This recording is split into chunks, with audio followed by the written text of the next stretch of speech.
One Christmas, me and my son were at my parents' house celebrating. It was getting late. I told my son, who was about 5 at the time, "Let's get home and get you to bed before Santa goes to our house and has to leave because you're not asleep." We get home, and I'm getting our bags out of the car, and my son says, "Mama, Santa is in our house." My blood froze. Our front curtains were open to show off our tree. So I asked him, "What did you see?" He said, "Santa peeking out the window at us." I took him to my neighbor's house and told them to call the cops if I'm not back in 5 minutes. The doors and windows were all locked, and no sign of anybody in the house. While at university, my friends and I ran out of booze. Hardly any shops were open this night because it was so late. So the only option was to walk the mile or so to the nearest 24-hour supermarket. Between the supermarket and the dorms that we lived in was just row after row of suburban houses, which all looked the same. As we were walking down one road, some people riding horses around it. There were people playing musical instruments and general sounds of a good time going on. The horses and fire and the lanterns which were dotted about gave it a very old-fashioned feel. Maybe 5 minutes after passing the field, now walking past houses again, one of my friends commented on how weird and out of place that gathering of people had been. My other friend had been thinking exactly the same thing. So curious, we turned around and walked back to find out exactly what was going on. There was nothing there. The people, the horses, they were not there, just more houses. Even though we were absolutely certain that we were on the right road as we had simply turned around, we walked up and down the neighboring roads too. We found nothing. We weren't drunk, though we had had some drinks. And so, I've got absolutely no idea what happened that night. Camping with 2 friends, the middle of the night. All 3 of us inside a square tent, just chilling out, chatting. The lights are on. One side of the tent wall begins to cave inward, as if there's strong wind or something pushing on the side of the tent. Everyone freaks out, but I assume it's the wind. Chill out, guys. I proceed to jump up and punch the tent wall, but then I connect with something. A feeling of punching flesh is unmistakable. Now I freak out. What or who did I just punch through the tent wall? I eventually convince my friends it's the smartest idea to have a look outside the tent, but it's been 15 minutes, and by the time they agree, there's nothing out there. Working on a school report late at night in my ground-level bedroom, I glance up to look at my reflection in the glass of the window, and then I realize it's not my reflection. Someone else is staring at me through my window, and then they disappear. I shudder. It still gives me chills when I think about it. I was in my tent, and it was the middle of the night, perhaps 1 a.m., and I had woken up to go pee just like normal. I was about to unzip the tent when I heard a small scratching sound. I paused. It was a slow, deliberate, crunchy, digging sound. It was too rhythmic for an animal. So after making sure it wasn't my dad who was sharing the tent, I unzipped a corner of the door and peeked out. The moon was just bright enough for me to see a woman squatting right next to our little 2-man tent, digging at the ground with her bare hands. My dad went and shined a flashlight on her and told her to go back to wherever she had made camp. The woman got up silently, leaving a 4-inch deep hole next to the tent, and started walking away. I went outside, went pee, and got back into my sleeping bag. A few minutes later, I was awoken again by a clattering sound of a person or an animal walking around where we had put our stuff. I looked outside again, and the woman was crouched low, walking around our stuff and looking at things the way a monkey would. My father stepped out of the tent, shined the flashlight on her again, and she faced dirty, but clearly not malnourished. Staring at his light, he gave up and went back to the tent. Soon, we heard her digging again at her little hole, which was literally 6 inches and 2 pieces of thin nylon away from my head. I shouted for her to go away, and she ran away in an animalistic fashion and didn't return. I fell back asleep, and in the morning our stuff was scattered, but nothing was missing. My husband and I were out of town on vacation. We were staying at this bed and breakfast in Vermont. It was in a pretty rural area, but very beautiful. The place appeared to be very old, with elderly folks managing it. They were so nice and pleasant. We arrived there about 7 o'clock, and were starving. The old man that showed us to our honeymoon suite room told us he would make us some supper. We told him he didn't have to, but we didn't fight him too much, since he genuinely seemed like he wanted to, and we really were starving. He made us some red potatoes and chicken fried steak with toast. After eating, we sat with him and his wife and talked.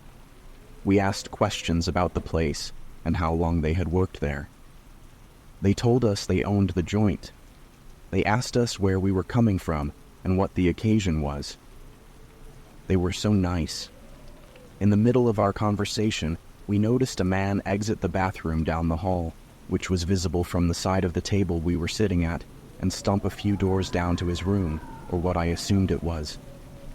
He seemed troubled, like he was upset, or maybe on drugs. He was making grunting noises. The elderly couple just smiled, and you could tell they felt very uncomfortable, like they were familiar with this man and were just dealing with him. I wanted to ask about him, but I didn't. I felt like I'd be making it worse and making them more uncomfortable. Later that night, my husband and I were in our room, laying in bed talking, when in the room next to ours, we heard a very faint voice say, "Not again." It sounded like a man to me, but my husband said to him it sounded like a woman's voice. Then, we heard what sounded like a big piece of furniture being moved around the room. A few hours passed, and we were asleep when I was shaken awake by my husband. I was startled, and he said he heard somebody gasp in the room next door and make a noise that sounded like they were in some kind of trouble. He said it was not the room that we heard the noise earlier, but the other side of our room. I told him he should call the front desk or the living room and tell whoever would be working there. He did, but very straw. Strangely, nobody picked up the phone. He put some clothes on and went down to the front of the building where we met the elderly couple from before. He was gone for about 10 minutes and then returned and said nobody was down there. He said he walked into the back kitchen around the outside of the house and never saw anyone. I'd say about 20 minutes after he returned to our room, we heard somebody walking in the hallway. They eventually walked up to our room and then stopped. Thankfully, the door was locked because whoever it was tried opening it.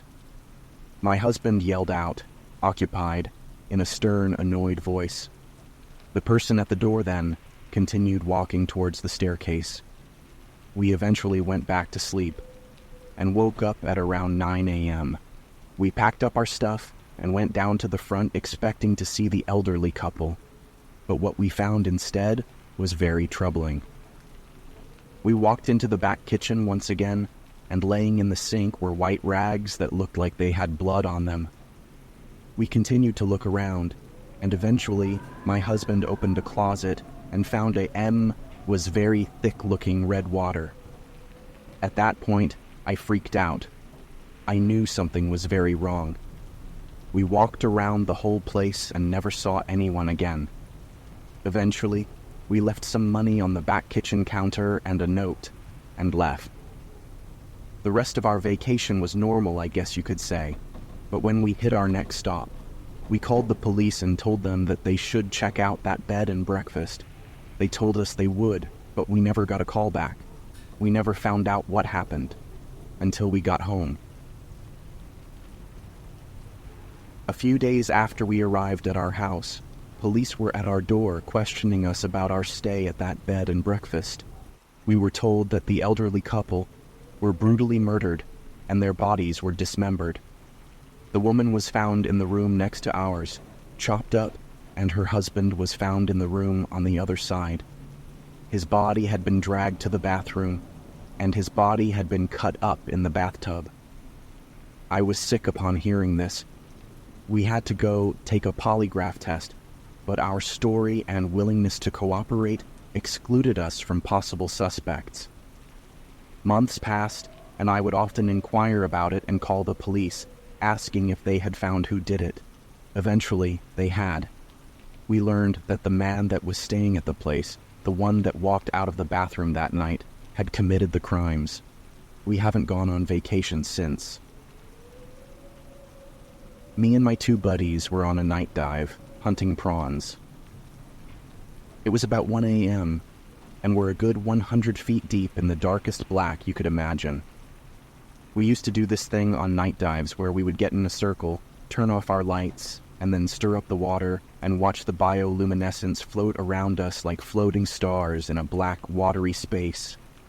It was beautiful. Only this one time, we turn off our lights, stir up the water, and the water glows just enough to reveal a fourth person sitting in our circle. We were at a dive resort, so it wasn't so odd to see another diver. Only it was 1 a.m., and we had seen no one else prepping a dive at the dock. He was also alone, which was odd considering the dangerous conditions of a night dive. In those waters, he had no fins or gloves. I don't know how he swam so well without fins or didn't get hypothermia without boots or gloves. We wore dry suits because it was so cold. But this dude was in a wetsuit with exposed skin. We thought we saw a giant gash in one of his legs, so the three of us all noticed him and were too scared to move.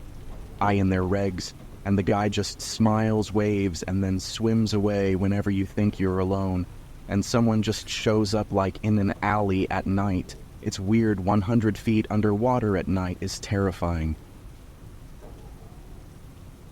When I was like 13 years old, my mother dragged my younger sister and I on a Disney cruise. I won't lie, at first I was extremely pissed about going, but it actually was cool. Something crazy happened to me while on the trip, though. One night my mom and sister were annoying the hell out of me, and I told my mom that I was going to the top deck to just look around. She told me to be careful and to come back in 20 minutes. I told her that I would, and when I got up to the top deck, I walked over to the railing and was looking down at the black ocean that was being cut through by our huge ship. As I was looking down, I saw what looked like a man that appeared to have fallen or something. He went by very fast and disappeared. But I thought I saw his arm come up at one point, and at the time, I even thought I heard him make a noise. I saw his face for a split second, and he looked petrified, as I imagine you would be if you fell off a cruise ship, and I started freaking out. I ran over to a woman and man that were talking and playing cards at a table nearby. They were wearing the ship's employee clothing, and I told them what I just saw. They both took it very seriously, and the man called for help on his radio. I explained to more employees, including the captain, what I saw, and they did an emergency passenger welfare check.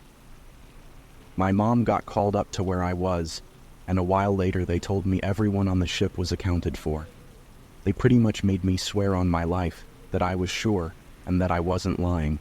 At the time, I told them I was sure, and 11 years later now, is sure I saw a man in that water. One night, I was laying in bed trying to get my daughter to go to sleep, but she was refusing to. As I was getting more annoyed and tired, I asked, "Why won't you go to sleep?" The response was, "Because those two people are watching us," and pointed to the corner of the room where it was pitch black. I couldn't see anything. Without making a noise, I removed her from her bed and slowly brought her into my room and locked the door. She never said anything like that again. One night, my buddies and I were going for a midnight walk around the roads by the house that we were staying at. Since we were under 18, we could have gotten in trouble for being out past curfew, so we would hide behind trees or whatever we could when a car came by. One of my friends said, "Why are you guys hiding? No one is going to care or do anything. Well, the next vehicle passes and everyone hides behind something but him to prove a point. Shortly after that, the same vehicle, a red pickup truck, turns around up the road and heads back in our direction. This time, we all hid. We figured that they made a wrong turn or something, but no. Every few minutes, the truck would pass by us as we hid, trying to find us. At one point, some guys got out of the truck with flashlights and were searching around the woods and the shrubs for us, but we were about 100 yards away from them. Eventually, we got back to the house, but they still drove up and down the road looking a few more times. Worse, I'm not sure. Coming back home from my deployment, I stayed at my parents' house for a few weeks while my late grandmother, who was suffering from severe dementia, stayed in the room adjacent from mine. It was around 2 a.m. when I am awoken by a blood-curdling shriek that lasted for what felt like an eternity, but must have actually been about 30 seconds in just one breath. Mother was sleepwalking, trying to enter my room, and slammed herself into the baby gate that we had for my dog. I honestly don't know what was more terrifying, hearing that shriek suddenly in the dead of night, or flicking on the dim ceiling lights and seeing her stare at me, face decrepit, mouth agape, and her eyes wide as can be. It makes my blood run cold every time I think about it. Whenever I remember this, I feel like it's a false memory, because it's pretty weird. But this is how I remember it. We were walking through an old church that had taken on a lot of graffiti over the years, just exploring. Most everything had been dated, ranging from many years prior to just a few weeks. While walking through a hallway, someone noticed that the graffiti on the wall was dated for the next day. It freaked us out. In hindsight, someone probably just future dated it, and we coincidentally were there the day before. Maybe it was their intention to freak someone out, and if it was, it definitely worked. At an abandoned house a few miles away from my home, we found negatives of what seemed to be a woman lying at the base of the stairs in a nightgown. Several months later, upon returning with a friend, he spotted a pet prescription bottle. He had some friends at the local animal hospital, so he took it there and asked about the dog. The vet said that he indeed remembered the dog and the old lady who owned the property. He informed us that she took a tumble down the stairs and was left there for 2 days before someone finally found her, dead. My friend still has the negatives. One of my favorite activities is exploring old, abandoned buildings. I've seen quite a few strange things during these trips, but one experience still creeps me out to this day. A few years ago, I found a long-forgotten water refinery through the help of online exploration communities and Google Earth. Although it's stupid, I always go to places for the first time alone, partly for the thrill, and partly because if something bad were to happen, I would feel terrible having brought someone else into that situation. So I make plans to head there the next day after my classes let out, the day of the trip. I pack up my camera and water bottle and set off following my hand-drawn map. After an hour or two of biking, I finally arrive at the place, which luckily had an old bike path that dead-ended just past it. It was completely overtaken by vegetation with trees growing up, through, and around the buildings. Not to mention that the actual buildings were just disintegrating, with paint peeling off every wall and ceiling. I took my time, scouring each of the buildings, looking around for anything interesting. I found hundreds of broken windows, weird broken spheres, and some kind of giant oven. After an hour or two of successful exploring, I decided to head off happy with an SD card full of pictures. Soon after I pulled my bike back out through biking away, I remembered that there was one last shot I wanted to get. I'm pretty insistent on getting the shots that I want, and I didn't know if I would ever come back, so I decided to just tough it out, ride back, and take the picture. As I was going back, I saw a lone man, dressed in old clothes, walking down the bike trail away from the dead end. I thought it was kind of a strange path for someone to take a walk on, and something in me said, "Don't let him see you go in there." I biked past him and gave him a slight head nod and figured that I would bike all the way to the end of the trail, turn around, and by the time I got back, he'd be gone, having continued in the opposite direction. I leisurely take my time. I get to the end and turn around, and as I head back toward the hole in the fence, I see him there, staring at me and walking back toward the dead end from which he came. He had a happy look on his face, but it wasn't the kind of happiness that made me feel at ease in any way. The best way that I could describe it is he looked like that he had just been told a very dirty joke and was trying to contain it. I knew I had to do something as I was play it cool once more, but be ready to drop everything and run if things got hairy. As I get closer and closer to him, I can see his facial expression clearer, and he is not someone I want to be in the same state with, let alone the same bike path. I'm silently cursing myself for going back for one picture as I slowly get closer. Finally, I'm about 20 feet away from him, and he calls out, "I sure would like a ride. It's so hot out. Mind if I jump on?" As soon as I hear this, I realize this is no longer my brain falsely interpreting something as creepy. I pick up speed and rush past him, putting as much space between us as I can. I now look behind me and see that he's once again turning around and following me. At this point, I bolt back to the road. Interestingly, I stop at a nearby gas station on the way home to get a refill on my Gatorade. I see a cop there and told him I just rode down the old bike path by this park. He looked at me, sort of bewildered as to why a person would ride out there, and he told me that he didn't recommend people go there, especially alone. This happened when I was in college. I lived in Isla Vista, the student community at UCSB, notorious for being a party school. It fully lived up to its reputation.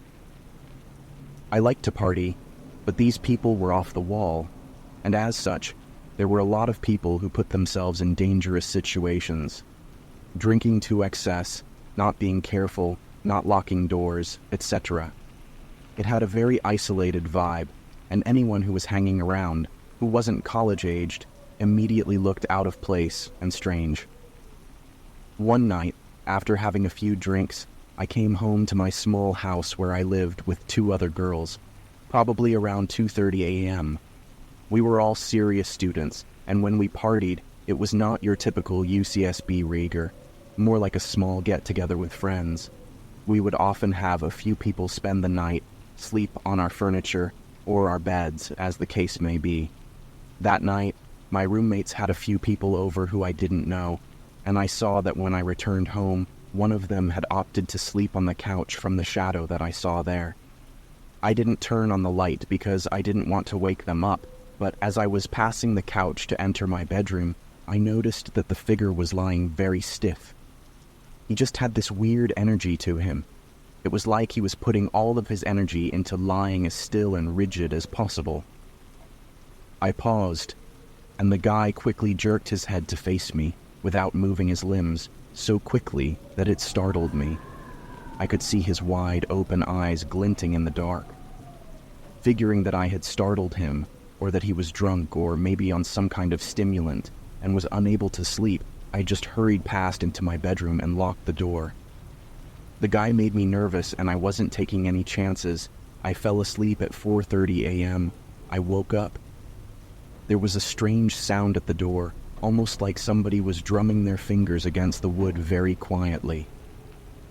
I lay still and listened. There were more quiet sounds, like someone scratching the door with their fingers, which got louder and louder until it was clear that he was using both hands and scratching as fast and as hard as possible. It created an intimidating sound that filled me with fear. I got my cell phone and texted my roommate because I was afraid to make a sound. I texted, "Your friend is freaking me out. Is he coked out? Can you talk to him? He's banging and scratching on my door." She didn't text me back, probably because she was asleep. I texted my other roommate to the same effect, covering all my bases. Keep in mind that the scratching has been going on at this point for a couple of minutes. I have no idea how he could have sustained it. Scratching a wooden door with your fingernails can't feel good. He also grabbed at the knob and jiggled it super forcefully. Because neither of them answered, I decided to call and really wake them up. Though I was scared to make a sound. I know it sounds stupid, but there was something seriously horrifying about being teased like this through the door. I know that he was trying to terrify me. I felt like a little kid, but I could tell this guy was really messed up and maybe the police needed to be called, and I wanted to tell my roommates, since it was one of their friends. The scratching stopped abruptly, and I called my roommate, who answered sleepily. "Yo, your friend is messed up. Can you please deal with it? Do we need to call the cops?" He's seriously scaring me, and he was scratching at my bedroom door. She didn't say anything for several seconds, and when she did speak, her voice had no sleepiness in it at all. "What friend?" she said. "That guy that was sleeping on the couch," I said. She was quiet again. "We didn't have any guys over," she said. "Call the police." My adrenaline surged, and I told her to please lock the bedroom door as quickly as possible. I realized that I hadn't heard scratching in a while, and I had no clue where he had gone. Suddenly, I heard a loud banging in the other end of the house where my roommates shared a bedroom. The bangs were followed by the sound of them screaming in fear. I quickly dialed the police as this maniac proceeded to bang against the locked bedroom door of my two roommates as they screamed. The heaviness of the blows left no doubt that he was trying door down. I told the 911 operator the situation, and she dispatched 2 squad cars. The police in Isla Vista are generally used to peeling drunks off the sidewalk and breaking up brawling frat bros. This was really serious and strange, and I think the dispatcher got the sense from my tone how terrified I was, and she stayed on the phone with me the whole time, at one quiet for a while. I talked with the dispatcher and suddenly looked down to see that the guy had slipped his fingers under my door and was just kind of wiggling them around, making this weird, growling sound. I screamed and backed away, which is my biggest regret about this situation, since when I look back on it, it would have been really nice to just stomp the shit out of those fingers. When the cops rolled up, I heard running and the sound of our sliding glass door opening and closing. And then he was gone. The cops never caught him. He had broken in through our side door by jimmying the lock somehow. My door was covered in what turned out to be huge gashes that he had made using a pair of scissors, which he discarded on the ground before he left. What terrifies me most about this was that I walked right past him. I looked him right in the face. I realize now that he was not trying to sleep or on drugs, but was lying so stiff like that because he was hiding. He probably heard me open the door and freaked out because he hadn't realized there was another girl living there and tried to blend into the couch in the darkness. My childhood was filled with terrible and horrifying incidents, one of which takes the cake. My parents split up when I was very young, and I lived with my father. We lived in the middle of nowhere, except there were a few people that lived on our street. The street was really long and lonely. We lived towards the end of this street, and in the middle of this street was a woman. I thought she was really weird. She lived in a trailer, and once when I walked by, she tried to sell me some candy. I was with a neighbor boy, so I didn't feel scared or anything. I told her I didn't have any money for it, and she laughed when I told her that. Like I said, she was really weird. What's even weirder is that my father started dating, came to our house, but occasionally my father would go to hers. So living on this street was weird in itself. It seemed like weird or bad things would constantly happen. Unusual people would drive down the road and throw parties where they would light a tree on fire with gasoline. It really seemed like everyone living on this street was really weird, except me and my father, and that weird woman that lived down the street but was too young to really put it together.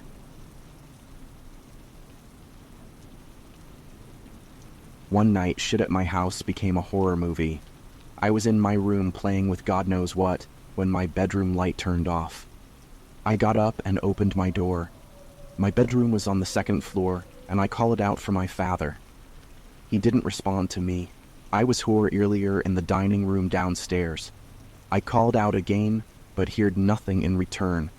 I went downstairs and outside and saw a police car drive by and stop at our neighbor's house.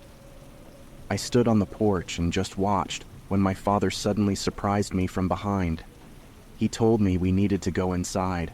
When we got back in the house, my father was frantic that somebody hurt his girlfriend, the weird woman I was talking about, and was coming down the street towards our house. This scared me, and I, of course, agreed to hide. We went upstairs and into the spare room next to mine. It was dark outside, and all the lights were out.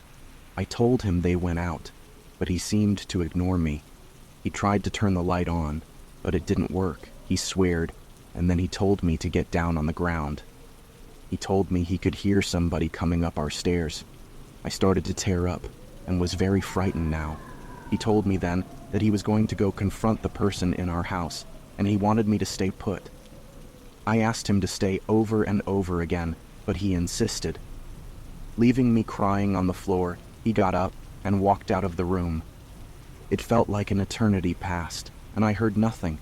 Then I heard something. I heard the floorboards by my bedroom door creak, as if somebody was standing there. I froze up, terrified. I was too scared to even call for my father, which I desperately wanted to do. Then, I heard the person run down the hall and down the stairs. I remembered that our old house was built in such a way that you could walk around the roof of the second story and enter the bedrooms through the windows. I turned and looked outside, and saw only darkness. I decided to open the window and climb out. I moved around the window where I was out of sight and sat there in the dark for a time. After waiting for a few minutes, I finally made the choice to jump down to the first story roof and then jump down again to the ground. I did, but I hurt my ankle in the process. I sat right where I landed, rubbing my ankle, and the scariest thing that has ever happened. Somebody standing about 5 feet away started walking in my direction. I looked up to see a figure in the darkness standing there, obviously looking at me. They didn't move. I did, however. I got up and ran up the driveway to the street and over to my neighbor's house. There was a bunch of stuff going on. People were walking around, panicked. The police had come and asked everyone questions, and they told me they had come to our house too, but nobody answered the door. I asked my neighbor to take me to my house to get my father, but they just said no every time I asked, and dropped a bombshell on me and my neighbor. My father was found in the back pasture and was arrested for murder. He had killed his girlfriend, that weird woman down the street, and was trying to pretend like somebody else was in our house. He was sentenced to 20 years for second-degree murder, and I've kept in contact with him. I've asked him many times why he left the room I was in that night. He ran around the house trying to scare me and pretended to be someone else, and he would just always say he didn't know. I was camping in Lake Tahoe as a teenager. The usual trip my family took. We would hike, and usually my dad would take the boat up to the lake. This one particular trip we had heard from a park employee that a little boy had gone missing. Everyone was looking for him. Myself, my brother, and my dad all went to look as well. We looked for a few hours, but didn't find him, or any trace of him. We left the next day, and we didn't find out if the boy was found or not. The very next year we went back to the same place, and on our first day camping, we went for a hike. On the trail, I walked out into the trees to go pee. That's when I saw a little blue shirt, a few feet away, hanging on a tree branch. It didn't click with me at first, but when it did, I returned to the trail and told my dad. He went out and looked, and when we got back to our camper, he drove off in his truck to go tell someone. When my dad returned, he said that he was told that the boy that went missing was wearing a blue polo shirt This sent chills down my spine. The next day, we went on the same trail, and I went back to where I found the shirt. It was gone. The one and only time I ever went camping with my boyfriend, something crazy happened. It was a popular campsite, and there were many people there when we were. It was in the middle of summer. At some point, we decided to go skinny dipping in the river that wasn't too far after the sun went down. We walked down to the river, and as we expected, nobody was there. While we were messing around in the water, and again, let me remind you, we were not wearing anything, a man appears out of nowhere and is standing in the sand, looking at us. I was terrified because the creepy man just stood there. My boyfriend asked him if everything was okay, and I could hear in his voice that he was scared.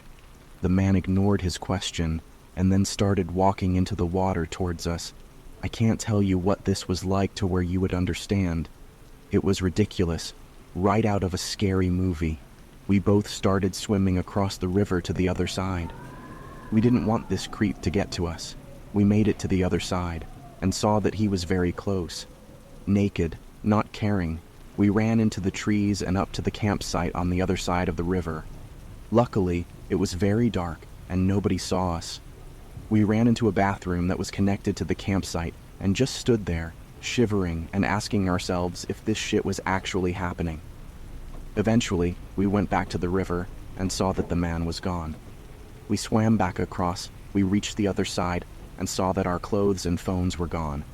We went back up to the path to our tent and lucked out again. Nobody ever saw us, except that creep. We got dressed and drove up to the office to explain that somebody stole our stuff, but we had to lie and say that it happened during the day because obviously skinny dipping was not allowed. We never saw the clothes or our phones again. What the hell was that guy doing? Walking into the river towards us? Your guess is as good as mine. I am a United States Postal Service carrier. Something very weird and creepy happened to me a few weeks ago on my route. I've been carrying mail for 4 years now, and have had this route for about 2 years. It's a decent area to deliver mail, and I've never really had a problem with it compared to other bad areas around my city that I unfortunately have had to deliver in. Some carriers have to deliver in shady neighborhoods every single day, so I do feel I got lucky with mine. I always go to this one specific park in the middle of my route to eat lunch every day. There's never really too many people there when I am, but this day, there were 2 little girls playing on the playground. This park was a pretty good size, and the playground was surrounded by pathways, beautiful flowers, and even a few fountains. The 2 girls showed up to the playground after I sat down at the picnic area about 20 minutes before. They were doing their thing, and I was texting my girlfriend and watching videos on my phone. When out of nowhere, this guy comes up behind me and says in a stern voice, "You better get out of here, or I will call the police, you damn pervert." I was shocked and literally speechless. I spun around to look at him, and he was huge, probably around 300 pounds, balding, and wearing old-looking glasses. I couldn't think of what to say before he spoke again. He said, "Get out of here, or I will beat the hell out of you." My face turning red with fear, I finally replied, "I'm just eating my lunch, man. I'm not sure what the problem is." The man huffed at me and turned around and started walking away down the path. I sat there in awe for a few seconds and then looked at my phone to check the time. I had 5 minutes left of lunch. I texted my girlfriend about the huge guy, and then I looked over to the playground. I saw the 2 girls standing on the top of a big wooden slide, and I saw the man standing below them. He was talking to them. My first thought was that he was their parent or something, and got pissed and paranoid when he saw me eating lunch. But then, I saw him reach up and try to grab one of the girl's ankles. The girl let out a brief scream, and I stood up. The man turned in all directions, looking for people who might have seen it. Well, he must have forgotten that I was there, or maybe he assumed I was still facing the other way eating. I have no idea. I started walking over to them after seeing that. I got close, and I could see the girls looked terrified. I shouted over to them, "Hey, do you guys know this man?"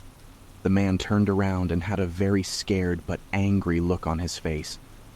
The girls both said in unison, "No." The man started walking away immediately after that, and I just stood there and watched. After he walked out of the front gate of the park, I asked the girls if they had a phone and could call somebody to come get them. One of the girls did, and called somebody, I'm not sure who. I waited there until I saw an older woman enter the park. She walked over to us and asked what was happening. I told her everything, and she didn't really react like I thought she would. She seemed annoyed or something, actually, like annoyed at the girls. She told them to get down and that they were leaving. After the three of them left the park, I checked my phone again, and I was 35 minutes behind schedule of the park and turned to go down the sidewalk towards my truck. I got to my truck, unlocked it, and got inside. I started the engine and started driving. A few blocks down that same street, I saw the man sitting in a small red car. He was glaring at me as I drove by. I immediately got my phone out and called my boss. I told him everything I saw, and he said he would call the cops. The rest of my shift, I thought about that guy, and I felt. But back to the office, my boss told me he did call the police and that they went over to the park. I really hope he did, and that they caught that guy. I haven't seen him or the girls there since. This happened in my junior year of high school. One evening, my mother and stepfather had gone out to some event. Maybe it was an extended dinner or a concert. I can't remember. I had stayed home to work on a paper that was due the next day and spent the whole night working at the desk in my room. To give you a picture of the room, my desk faces a wall and sits next to a small window that's on the same wall, and from where I sit, my back faces my doorway.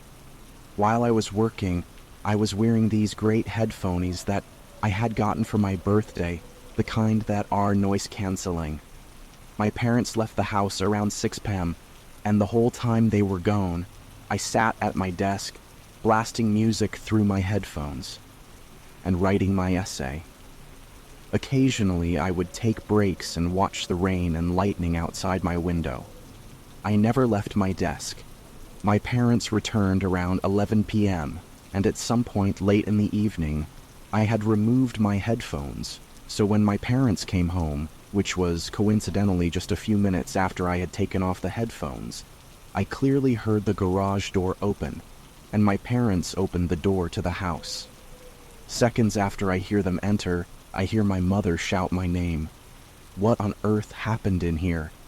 Confused, I get out of my chair and start walking through the house to them. There's only a small hallway that separates my room from the living room. Due to my rush to figure out why my mother was yelling, I paid little attention to the hall and the house. After a few moments, I get to my parents. My mom looks really upset. "Was this you? Did you have friends over?" I look down. The carpet is ruined. It's covered in muddy footprints. I frantically explained to her that I have no idea how those got there, that I had spent the whole night at my desk working on my paper. I watch as her face goes from anger to confusion to fear. We realize that someone else must have entered the house. Quickly, we scan the footprints, trying to make sense of the situation. It only takes us a few moments to figure out where they start. Our back door, which was usually left unlocked. Then we notice something else.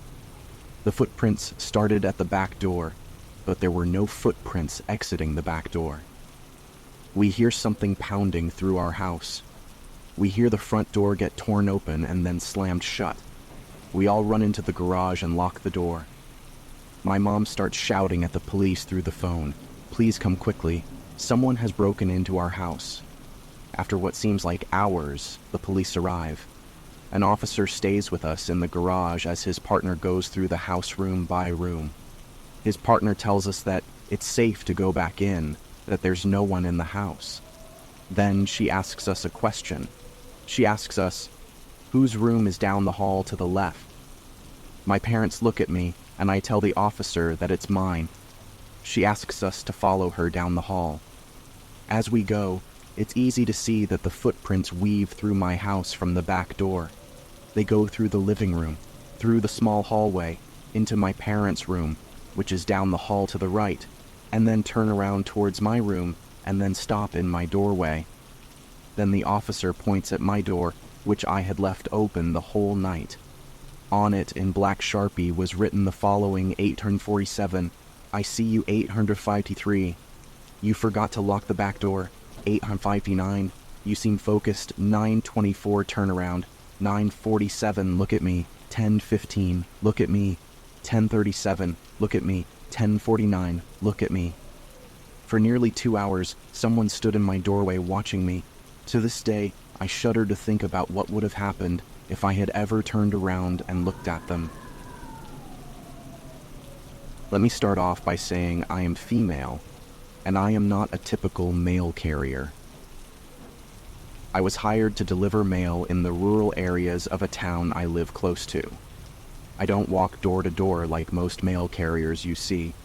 I usually just drive to each mailbox out here in the country, although every once in a while, I do have to leave my truck and carry mail to someone's door, usually because their mailbox has overgrown weeds surrounding it. The mailbox is rusted shut, or in some cases, they simply don't have one. Something creepy happened on my third day. I had parked my truck and started walking a long driveway to deliver the mail to a house. Their mailbox was completely surrounded by weeds and spider webs. It was raining, and I couldn't see very well because of my glasses. As I walked, I suddenly tripped on something and landed in a puddle. I just did that, and I was soaked. I scrambled to my feet and looked around for what I tripped on. I didn't see anything. I was confused and pissed off. I bent down to pick up the mail I'd dropped, which was also now soaked. After gathering all of it, I started to jog over to the front door. I rang the doorbell and left the mail in front of the door. I turned around and started heading back down the long driveway. I was jogging, trying to get to my warm truck as fast as I could. Man standing by the front of my truck, and when he saw that I noticed him, he ducked behind it almost like a child would that was trying to hide from an adult. Right after that, I heard a noise behind me. I turned to look, and there was now 2 men standing on the porch watching me, the mail still sitting at their feet. The way they were just standing there, watching me leave, was so creepy for some reason. I made it to my truck and walked around it. The man that was there was not there anymore. I didn't feel safe. I got inside my truck and locked the door. I drove away and was freezing cold for the rest of the day due to falling in that stupid puddle. The next day, I pulled up to the same house. It wasn't raining this day, and I could see clearly as I began to walk the driveway. I stopped suddenly when I noticed a long, thin wire stretching across the driveway, right before the large puddle I had fell in the day before. And then I noticed a person crouched down behind the bushes next to the puddle. I immediately turned and started walking back to my truck. When I got there, I got inside and locked the door again and started to drive away. As I did this, I looked up the driveway and saw the man standing up now next to the puddle and the same 2 men standing on the front porch. I had an argument with my boss later about switching routes permanently as I didn't to that house ever again. He finally agreed, and I never did go there again, nor did I hear about anyone else ever having trouble delivering mail to that house. I am in my 30s now, but when I was 11 years old, I had a frightening experience with a mailman. I was at the kitchen table with my mom, and we were making cookies and brownies. We were mixing things, and my mom said that she didn't have enough eggs for what we were making. She washed her hands and told me she was going to run to the store and she'd be right back. I stayed there at the table, sitting in the wooden chair, watching the TV that was on in the living room next to me. I'm not sure how long after my mom had left, at the kitchen door and tried opening it without saying a word. Thankfully, it was locked, and he spoke to me. "Hey, can you unlock the door? I need to bring a package inside." I felt sick to my stomach. This mailman was a big guy, and he looked really creepy. I told him he could just leave it on the porch, and he said back to me, No, I can't leave this package. It has expensive things inside. Just open up, and I'll be on my way." I didn't know what to say, and right after that, my brother had walked into the living room after coming down the stairs, and walked across the room and into the kitchen with me. He stopped by the bowl of brownie mix and dipped his finger in and said, "Where's Mom?" I looked past him to the kitchen door, and the man was gone. I got up and looked out the door. He didn't leave the box he was carrying. My brother thought nothing at all of this, but my mom was a little weirded out when she got home. I saw our mailman a couple days later, and it wasn't the same guy. Something I never realized at the time, but did when I got older, is how would the mailman know that there was expensive things inside our package? What would have happened if I had opened the door? I was homeless for a few years after I turned 18. Being homeless leaves you with a permanent feeling of anxiousness and a sliver of fear buried within you at all times. You expect anything. The main problem I had with being homeless was sleeping. I was getting enough money from working side jobs to not have to worry about food or clothes, but finding a suitable place to sleep was difficult. You always had to keep in mind being detected. Sleeping in the woods was uncomfortable, but the odds of a cop waking you up and trespassing you are slim. Areas for quite some time before I discovered an abandoned church off a side road. The church was in pretty good condition, and it was hidden off a side road, so the odds of getting arrested for sleeping there were low. The pews were torn out, and the stained glass windows were murky with dirt and dust, but there was a roof and 4 walls, and it wasn't infested with animals. So it was heaven. I brought a sleeping bag and some blankets, and I slept there for about a week while I was trying to save up money to get an apartment for once. After a week of sleeping there, I came back to the church after a day of working and settled down in my sleeping bag. Ready to go to sleep when I heard the unmistakable sound of a piano, 2 keys being hit repeatedly. My pulse instantly skyrocketed, and I grabbed the knife I kept on me at all times. I didn't even know there was a piano in the church. I slowly got up with the knife in my hand and started packing my things up. I was getting the hell out of there. As I slung my backpack over my shoulder, the sound of the piano cut off and was replaced by the sound of a door creaking open. Slowly.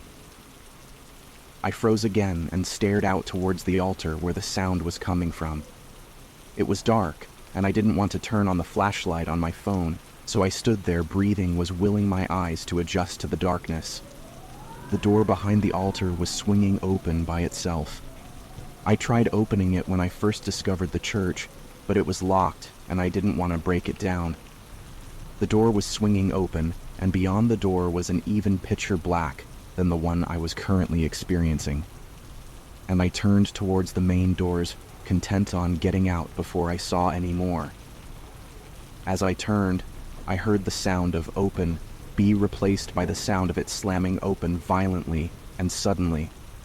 A plank of wood fell from the rafters in the ceiling and clattered loudly onto the floor, feet away from me. A groan like a mixture of a machine grinding to a halt and a man in pain emitted from the door behind me that slammed open and sent literal chills up my spine. I slammed my way out of the church and started running up the road. I looked behind me to see the front door slowly shut by themselves. I never returned. My story may not be the most interesting story you've ever heard, ghost or an alien or anything of that nature, but it is real. Many years ago, I lived in Maine and would occasionally go camping by myself. On one of those occasions, I woke up late in the middle of the night at around 3 a.m. I was tossing and turning and couldn't sleep, so I just lay there, listening to the woods. Then I heard a faint. I was petrified. I felt so vulnerable in that tent. I never figured out who it was. The summer after I graduated from high school, I left work early and went up to my parents' cabin in northern Michigan. I spent the night at the beach, watching the sunset. Once the sun went down and it became nearly pitch black, I got to my car and started driving down the highway. After a minute, there was an old Tahoe that started riding my tail and flashing its high beams. So I got up to about 60 in a 45, and they were still on my tail. I pulled off to the side road that my parents' cabin is off of, and they took the same turn. I thought this seemed weird, because there's only about 30 or 40 houses on this road, so I went all the way to the end, which is usually a dead end, but leads to a maintenance area for the golf course nearby. The truck was still following me. At this point, I was freaking out, because if I pulled into the house, they would know where we lived, and they were still very close behind me, kept following every single turn for about 15 minutes. I finally had a chance to make a turn with traffic going through the intersection that gave me a few seconds of a head start. I pulled down a side street, I went up about 100 yards, and then turned off all my lights and waited. The truck slowly drove by the perpendicular street and kept going. I booked it home, pulled my car around the side away from the main road, and pulled every curtain in the cabin. For an 18-year-old, I was scared as hell that night. Years ago, in the early 90s, my boyfriend was driving me home, and we saw a man lying on the ground in the strangest position, kneeling with his head on the ground and bent at a sharp angle so that he faced the street. It was 2 a.m, and the man was covered in sweat with his eyes open. We pulled over, and I hopped out of the car to check on this guy. His eyes were wide open, and he seemed like his face wasn't moving, but it really felt like he was pleading for help. He didn't respond at all when called out to him. No blinking. He had glassy eyes. I reached out to touch him, and he was ice cold. I'm sure he wasn't breathing. This was before cell phones, so I hopped back in the car, and we sped back to my house to call 911 to ask for the cross streets again. Apparently, they arrived at the corner, and there was nothing there. I verified that they had the right spot, and they said they would call back if they needed any more information.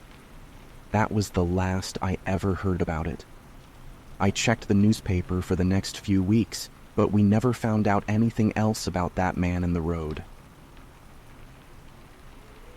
This is a story that was told to me by my mother. She was home alone and was expecting a friend to come over.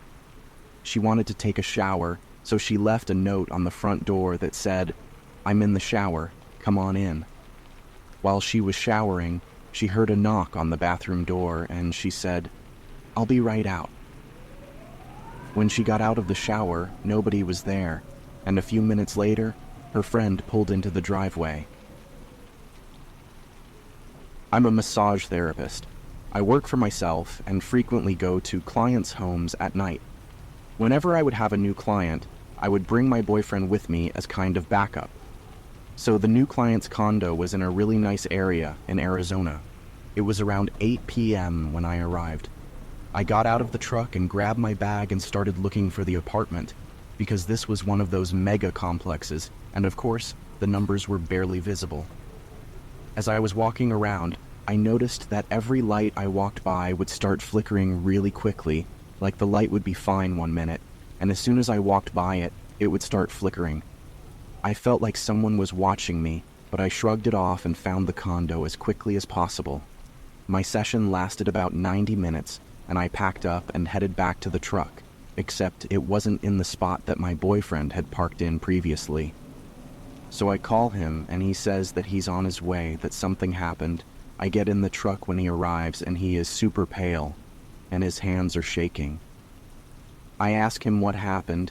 He told me that as I was walking towards the apartments from the parking lot, he saw a girl behind me, walking in tandem with me, almost like a shadow. He said he put his head down to light his cigarette, and neither one of us were in his line of vision anymore. About halfway through his cigarette, he saw someone walk by the truck really quickly through the rear-view mirror. He said it was the same girl. He was starting to feel a little freaked out, but nothing too bad. He said he turned on his headphones and leaned the seat back to take a nap, I guess, when he felt a thumping under his feet on the floorboard.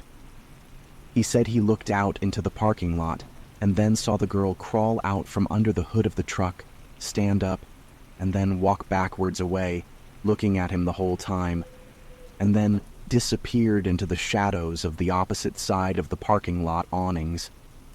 So he peeled out and sat at the nearest gas station, which was right next door. I never went back to that particular client's home after that.